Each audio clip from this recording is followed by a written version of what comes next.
Hey everyone, welcome back to my channel, or welcome if you are new here. Today is the day after 11 weeks of testing out new dry shampoos. We are finally ready for Dry Shampoo Showdown Part 2. Just like part 1, I'm going to be reviewing 11 different popular dry shampoos across all different price points, including Tresemme Fresh Clean, Oribe Gold Lust, IGK First Class, Batiste Naturally, Kristin S Style Reviving, Eva NYC Freshen Up, Drybar Detox, Ouai Super Dry Shampoo, Living Proof Perfect Hair Day Advanced Clean, Hairitage by Mindy Down to the Basics, and L'Oreal Everpure Tinted. And again, like part 1, we're going to be covering the exact same categories in today's video, including the feel of each dry shampoo, the level of oil absorption, the amount of volume, the white cast, and the fragrance, so that you can figure out which of these shampoos, if any, is going to be the best for your hair type and your hair needs. All right, we obviously have a lot to cover today, given that we have 11 different dry shampoos, so let's just dive into it. All right, we're gonna start off with the dry shampoo that I liked the very least, and then we'll work our way up to the best and save the best for last.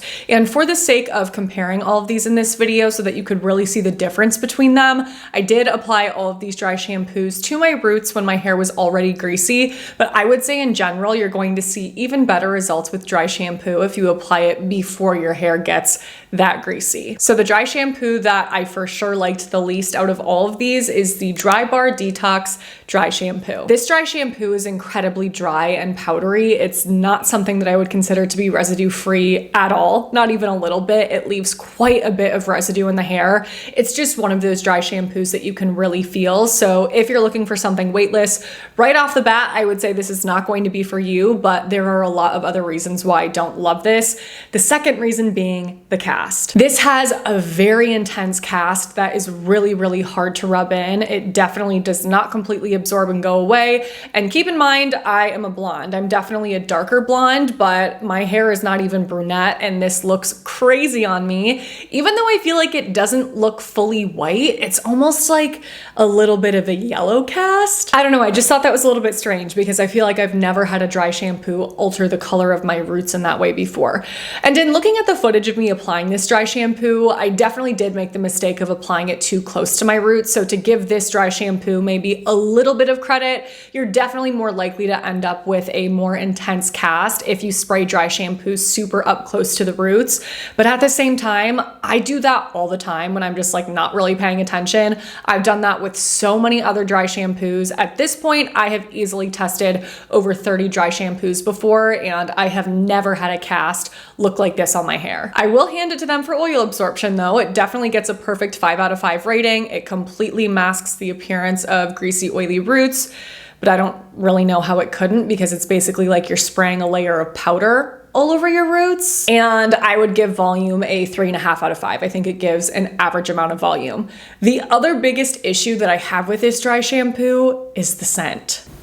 I don't like it. I don't like it. It's just really mature and powdery, and in my opinion, not in a good way. And on top of that, it's incredibly potent. It's one of those dry shampoos that's just really overpowering that you continue to smell on yourself throughout the day. So if you're prone to headaches due to fragrance, skip this for sure. Ugh. So if you're a blonde looking for something to lighten your roots a lot and really, really soak up grease, and you're okay with something that looks really powdery and smells very powdery and fragrant, then maybe you'll love it. Otherwise, I would personally not recommend this one. I think that there are so many better options. To be honest, I just kind of hated it. Next, we have the Batiste Naturally Dry Shampoo. Is that what this is called? Naturally plant-powered dry shampoo. This is the coconut milk and hemp version. This is like the opposite end of the spectrum compared to the Drybar dry shampoo, because it's not powdery. It's honestly something that I would consider to be pretty much residue-free. It's incredibly lightweight, it doesn't feel gritty, and it does not leave a white cast in the hair. However, unfortunately, because of that, it just did not do a great job at absorbing my oils. I would rate this like a 2.5 out of 5 for oil absorption. It did a tiny bit. It's not like it didn't do anything, but if you have a super, super oily scalp, I think you'll be really disappointed with this. And you'll probably also be disappointed if you're looking for volume, because this really did not give me any volume at all, maybe a tiny bit. I would give it like a 2 out of 5 probably. The one thing I do love about this is the smell. It's really fresh and coconutty and a little bit sweet. It's super yummy. So if you do not have very greasy hair, you maybe just need a little bit of oil absorption, you're not looking for a ton of volume, and you are mainly concerned with the way that a dry shampoo feels in the hair, or you don't want to feel it at all, then I think that you would like it. But again, if you're looking for a lot of oil absorption, this will not be for you. Next, we have the Hairitage by Mindy Down to the Basics Fragrance-Free Dry Shampoo. This is also a dry shampoo that I would consider to be basically residue-free. It feels really, really lightweight, so that's nice. This does have a little bit of a white cast initially, but it pretty much completely goes away once I rub it into my roots and brush out my hair. So compared to the other dry shampoos in this video, I wouldn't really consider this to be one that leaves a cast. I do think that this one is a little bit better than Batiste naturally. I would rate oil absorption a 3 out of 5 and volume probably a 2.5 out of 5. Again, it did not blow me away. It definitely wasn't enough for how greasy my hair was, but it wasn't the worst I've ever tried. And then this is the one dry shampoo in this video that does not have a scent because of course it is fragrance free. So I do like that this is an option for anyone that has a scalp that is sensitive to fragrance, but I think that this just made me realize that I do definitely prefer a dry shampoo to have a little bit of a smell to just kind of freshen up the smell of my hair overall, since by the time I'm applying dry shampoo, things are dirty, you know, not smelling fresh and clean. So I didn't personally love that aspect of it. And then when it comes to all the other aspects, I guess it just kind of fell flat for me. Again, I think some of you may enjoy something like this if you're looking for something weightless and you don't need a ton of oil absorption. Otherwise, I think that there are better bets in this video. Next, we have the Eva NYC Freshen Up Invisible Dry Shampoo. To me, this one actually has kind of a wet feel. Like when you're spraying it on your hair, it almost feels like you're spraying hairspray on, but it doesn't feel like hairspray at all. It's not sticky. It doesn't have hold like that. I would actually consider this to be very lightweight as well. This one does have a little bit of a white cast, but once I rub it in, I feel like it's really not that noticeable. And if anything, it just lightens my roots a tiny bit versus being like a true cast of a white color. Performance-wise, I would say that this is average. I would give it a 3.5 out of 5 for oil absorption and a 3 out of 5 for volume. I think that it does a decent job, but it's just not my personal favorite in this video. Again, the one thing that I really love about this one though is the smell. This kind of reminds me of Sol de Janeiro, their Bum Bum Cream in the original scent. It's kind of similar to that where it's summery, vanilla, banana. Is really nice. So I would love to see another dry shampoo from Eva NYC that's just a little bit more heavy duty and gives you a little bit more oomph if you have really greasy roots. I feel like the two of these paired together would be nice depending on what you're looking for, but this one is just not a go-to for me. Next up, we have the Oribe Gold Lust Dry Shampoo. This is also a dry shampoo that has more of a wet feel when you're applying it. And keep in mind when I say that, I don't mean that it's literally going to make your hair feel damp. It's just that it doesn't have that really dry powdery texture that a lot of other dry shampoos have. And I actually kind of prefer that slightly wetter feel. I'm not obsessed with spraying heavy powder all over the hair. And this does feel weightless in the hair once it is fully rubbed in and brushed out. I can't feel it sitting in my hair. And it's also one of those dry shampoos that to the touch does not leave the hair feeling dirty or sticky or stiff. My hair actually feels really smooth with this in, which I think is pretty rare. Initially, this does have a white cast, but I would say I kind of have the same experience with it that I do with the Eva NYC dry shampoo, where I am able to pretty much rub almost all of it in, and it just leaves me with a little bit of a lighter look to my roots that doesn't really look like a sheet of white. But I started to feel less impressed with this when it came to oil absorption. At first, I actually think it did a pretty good job of masking the appearance of oils, but 2 days after using it, I felt like I needed more. So this is not one of those dry shampoos that lasts in my hair, and all of my favorite dry shampoos last. I only need to apply them once, and then that's it for the rest of the week. I do feel like I get a little bit more volume with this. I would probably give that like a 4 out of 5, which is nice, and the smell is divine. Without a doubt, the best smell out of all of these dry shampoos, actually any dry shampoo that I own, period, because it's Oribe's classic scent, which is freaking amazing. It smells so good. So for me personally, this is just not worth the $48 price tag. That is so crazy expensive for a dry shampoo, and especially one that just doesn't really do what I need it to. But again, if you're someone that doesn't need a crazy amount of oil absorption and you're okay reapplying this, then maybe you'll love it because of how weightless it is and how amazing it smells. If you want to splurge on a dry shampoo that smells like literal heaven, this will be it, as long as you don't have crazy greasy roots. Next up, we have the Kristin S Style Reviving Dry Shampoo. This one does have a slightly powdery texture. It's nowhere near as intense as something like Drybar, but it does leave a little bit of residue in the hair and definitely does also leave a little bit of a white cast. I find this one to be a little bit harder to fully rub in, but again, it's nothing like Drybar where it just looks crazy. I just noticed that sometimes with this dry shampoo, and when I was looking back at this footage, that there are certain spots that look whiter than others. So maybe that's just because I need to do a better job of rubbing it in. But again, I feel like with a lot of my favorite dry shampoos, that's just easier for me to do. This is where we start to get into better performance for absorbing oils and volume. So I would rate this a 4 out of 5 for oil absorption and a 4.5 out of 5 for volume. I think it does a really good job at both of those things.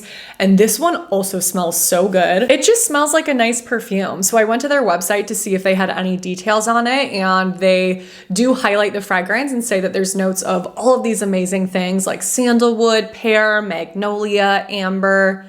Yum. So overall, I really like this dry shampoo. If you have dark hair, that white cast may be a deal breaker for you, but otherwise I feel like this is one of the better options at the drugstore for sure. Next, we have the Ouai Super Dry Shampoo. This definitely has more of a powdery feel. Again, it's not nearly as bad as Drybar, but you can for sure feel some texture and dryness in the hair with it. And it also definitely does have a white cast that just lightens up the roots. I would give this a 5 out of 5 for oil absorption and a 4.5 out of 5 for volume. It really does do such a good job at both of those things. And I feel like we have a lot of really good smelling dry shampoos in this video. You guys know how I feel about Ouai scents. This is their classic Melrose Place fragrance, which is so yummy. It smells like rose, but not in the same way as other rose scented products, because there are all these different notes in it that just, oh my gosh, make it smell so yummy. But it is very potent. Again, one of those dry shampoos that you continue to smell on yourself throughout the day. So if you're sensitive to overpowering smells, this also will not be for you. So overall, this is definitely not a bad dry shampoo, but I would love to see Ouai revamp this a little bit. Like if they made a few small tweaks, made it a little less powdery, have a little less of a white cast, a little less fragrant, then I think that this would be right on the money. Next, we have the IGK First Class Charcoal Detox Dry Shampoo. This does have limited edition packaging, so if you're wondering why it looks different, that is why, but the product inside is the exact same. This is a dry shampoo that has more of a wet formula, and this is kind of what I was talking about earlier when I was talking about the Oribe dry shampoo, where when I am just sitting here after I rub it in, it's not something that I can just like feel sitting heavily in my hair and creating heat. You know, dry shampoos that do that. It's not quite like that, but it is one that when I go to feel my roots, feels kind of strange and stiff and dirty. For me personally, that's not really that big of a deal because I'm not touching my hair that often, but I could see how that could be really annoying for some people. If you're someone that touches your hair a lot, is maybe putting your hair in a ponytail a lot, yeah, it doesn't feel super clean. This definitely does have a white cast that is a little bit harder to rub in, but it does a really good job at absorbing oils and adding volume. I would give it a 4.5 out of 5 for oil absorption and a 4 out of 5 for volume. So this one definitely has more of almost like a masculine fragrance to it. I personally really like it. I think it smells super good, but I could see how this would not be everybody's cup of tea. And while it's definitely not as potent and overpowering as the Drybar dry shampoo or the Ouai dry shampoo, it is one of those that you can kind of still smell throughout the day a little. So I actually really like this dry shampoo. I understand why it has such mixed reviews because the white cast and the feel in the hair could definitely be deal breakers for some people. I think it just depends on what you're looking for, depends on what bothers you with dry shampoo. It's one that I continue to use and like, but there are others that I definitely like better. We're getting closer to the end here. We have 3 dry shampoos left. Next is one that is super affordable. It is the Tresemme Fresh Clean dry shampoo. This one feels pretty lightweight to me. It's definitely not something I would consider to be completely residue free, but it also doesn't feel heavy and gritty in the hair at all. However, it does definitely have a white cast that is a little bit harder to rub in, so keep that in mind if you have dark hair.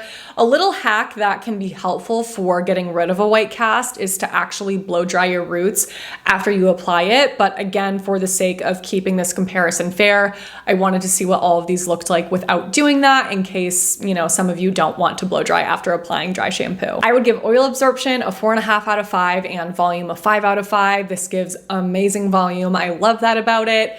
This smell I'm not obsessed with. It's not bad. It's just definitely not my favorite compared to the rest of these. I don't even know that I would consider this to actually smell fresh and clean, like how it's described. I think it has a strange sweetness to it almost. But aside from that, I think that this is such a solid dry shampoo, and the fact that it's $6.99 and performs that well and is giving you almost twice as much product as some of these other dry shampoos, I mean, come on. Second to last is the L'Oreal Everpure Tinted Dry Shampoo. This comes in 2 different options, one for lighter tones and one for darker tones. So I have the one for lighter tones. This has a powdery texture that you can feel in the hair. Again, it's not heavy and gritty, but it's not completely residue free.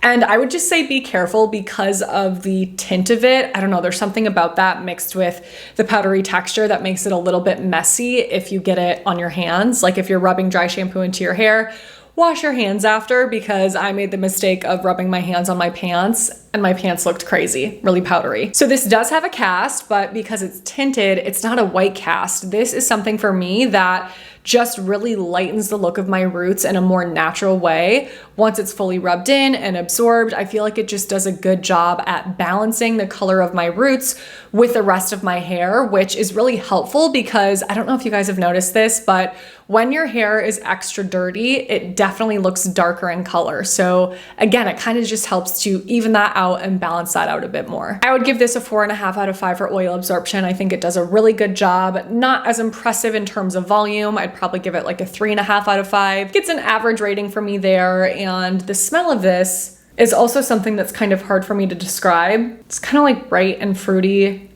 and sweet, but I'm not obsessed with it. I think I like it better than Tresemme, but still it's not my favorite in this video. But overall, I really love this dry shampoo. I find myself reaching for it all the time, which is why I've recommended it to you guys before in previous drugstore hair care favorites videos. I just love the fact that this tints my roots in that way. I'm surprised we don't have more dry shampoos that do that, but I think once you try something like this, if it does work with your hair color, because obviously it won't work for everybody, but if it does, you will see how nice it is to have something like that, especially compared to a dry shampoo that leaves a true white cast. Because if you're blonde, I feel like a lot of the times that white cast just makes your hair look gray. And last, but certainly not least, we have the winner of this video, which is the Living Proof Perfect Hair Day Advanced Clean Dry Shampoo. This is incredibly lightweight. It doesn't feel wet, it doesn't feel powdery, it doesn't leave residue in the hair. It really is one of those dry shampoos that feels completely traceless, which is so impressive. It does definitely have a white cast, and if you have ever tried the original Living Proof dry shampoo, it has more of a white cast than that one. I actually have a video comparing the two that I will list below, but it's one that rubs in pretty well for me. So I'd say even though it can look really intense at first, this just leaves me with more of a subtle cast. This gets a 5 out of 5 for me for oil absorption. It does such a great job at that. Not as great a job at adding volume. It's just one of those that feels average to me. I'd probably give it like a 3.5 out of 5. And this, sorry, it's hard for me to remember how these smell without spraying them a little bit. This just has kind of a fresh, clean smell. And again, compared to the original Living Proof dry shampoo, which is pretty potent in terms of fragrance, this is much subtler. So it's not going to be something that is overpowering that you can smell throughout the day. Just kind of masks the smell, maybe of like sweaty, dirty roots, and then leaves it at that. So even though this does not give me a ton of volume, the fact that it feels as weightless as it does while also giving me the amount of oil absorption that it does makes this the winner in my book. I am obsessed with this dry shampoo. I'm almost out of this one, and I have gone through so many of these. I will continue to repurchase it Well, to be honest, I should probably take a break so that I can go through the rest of these that I do still like. But once those are gone, I'll continue to repurchase this unless I find something better, because it really is that girl. She is so good. All right, you guys, those are all 11 of the dry shampoos that I wanted to review for today's showdown. I hope that you guys found this helpful and enjoyed the video. Let me know in the comments below, have you tried any of these dry shampoos? What was your experience with them?